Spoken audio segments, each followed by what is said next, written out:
یہ سچا واقعہ 1972 میں پیش آیا۔ جنوبی امریکی ملک یوروگوئے کے کالج کے لڑکے رگبی کا میچ کھیلنے اپنے رشتہ داروں اور عزیزوں کے ساتھ ہمسایہ ملک چلی جا رہے تھے۔ 13 اکتوبر 1972 کی شام کو جہاز نے ارجنٹائن کے ایک مقامی ایئرپورٹ سے پرواز شروع کی۔ جہاز کی منزل چلی کا دارالحکومت سین ڈیگو تھی اور اس میں 45 مسافر سوار تھے۔ جہاز کو ایک پہاڑی سلسلے اینڈیز کے اوپر سے گزرنا تھا۔ یہ پہاڑی سلسلہ 23,000 فٹ تک بلند ہے، لیکن موسم کی خرابی اور پائلٹ کی غلطی کے باعث جہاز ایک چٹان سے ٹکرانے کے بعد انتہائی برفانی چوٹی پر کریش کر گیا۔ شدید برفانی طوفان کے باعث پائلٹ کو چوٹی نظر نہ آئی تھی اور یہ حادثہ پیش آیا۔ خوش قسمتی سے پہاڑوں پر 15 فٹ سے زیادہ برف ہونے کے باعث جہاز کے پرخچے نہ اڑے اور جہاز پھسلتا ہوا چوٹی سے ٹکرانے کے بعد نیچے کی جانب آیا۔ جہاز میں بیٹھے ہوئے زیادہ تر مسافر محفوظ رہے۔ کنٹرول ٹاور سے جہاز کا رابطہ منقطع ہو چکا تھا اور یہ سمجھ لیا گیا تھا کہ جہاز کو حادثہ پیش آ چکا ہے، لیکن جہاز کی جائے حادثہ کا کسی کو معلوم نہ تھا۔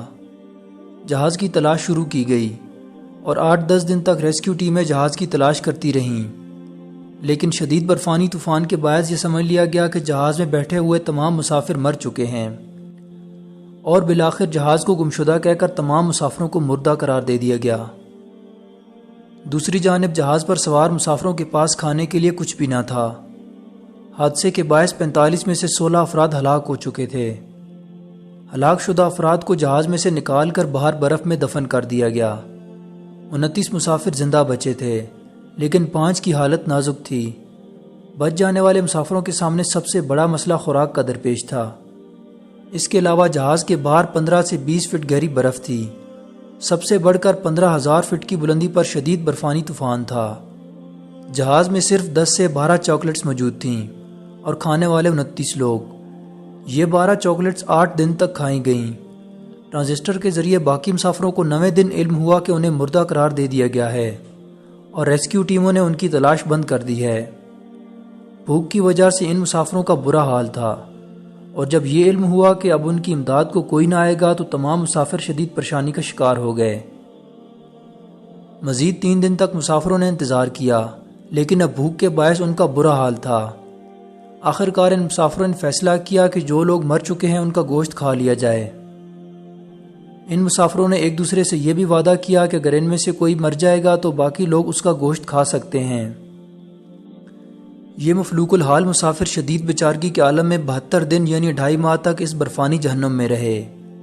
شدید برفانی طوفان، بھوک، کمزوری اور بیماریوں کے باعث 29 لوگوں میں سے صرف 16 لوگ زندہ بچے، جبکہ 13 لوگ حادثے کے بعد ہلاک ہوئے۔ ان 16 لوگوں میں سے 2 بہادر نوجوانوں نے 20,000 فٹ سے زیادہ اونچا پہاڑ عام جوتوں اور کپڑوں میں عبور کیا اور نزدیک ترین قصبہ جو کہ 60 کلومیٹر دور تھا میں جا کر مدد حاصل کی، اور یوں ان لوگوں کو 24 دسمبر 1972 کو نئی زندگی ملی۔ یہ لوگ آج بھی دنیا بھر میں بہت مشہور ہیں۔ دنیا بھر میں اس واقعہ کو انسانی تاریخ کی سب سے بڑی بقا کی جنگ کہا جاتا ہے۔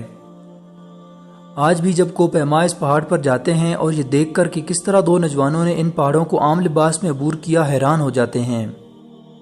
اس بات میں کوئی شک نہیں کہ اگر اللہ تعالیٰ کی مدد شامل ہو اور انسان کی قوت ارادی مضبوط ہو تو انسان سب کچھ کر سکتا ہے۔ دوستو، امید ہے آپ کو ویڈیو پسند آئی ہوگی۔ مزید اس طرح کی ویڈیوز کے لیے میرا چینل سبسکرائب کریں اور بیل آئیکن کو پریس کریں تاکہ میری ویڈیو کا نوٹیفیکیشن آپ کو سب سے پہلے مل سکے۔ میں اپنی ویڈیو کو مزید کس طرح بہتر بنا سکتا ہوں، اپنی قیمتی رائے کا اظہار کمنٹ سیکشن میں ضرور کریں۔ میں ملوں گا آپ سے ایک نئی ویڈیو میں۔ اللہ حافظ۔